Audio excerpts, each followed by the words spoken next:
চুরি করে তার পেটে ভরতে হবে না। ইনশাআল্লাহ তিনি গরব দিতে মানুষের জন্য কাজ করবেন, এই আস্থা তারপরে আমরা রাখি। আস্থার সঙ্গে বলছি তিনি কাজ করবেন ইনশাআল্লাহ। আপনারা যদি নির্বাচিত করেন আপনাদের আস্থার প্রতিফল তিনি দেবেন ইনশাআল্লাহ।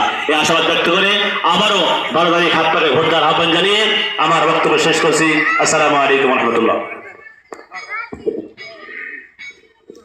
এই পর্যায়ে বক্তব্য রাখবেন ইসলামী আন্দোলন বাংলাদেশ কুমারখালী উপজেলা শাখার সংগ্রামী সেক্রেটারি, কুমারখালী গণমানুষের নেতা ডাক্তার মাওলানা মিজানুর রহমান।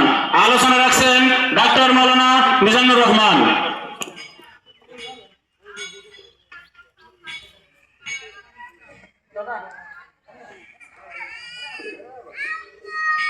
আসসালামু আলাইকুম ওয়া রাহমাতুল্লাহ।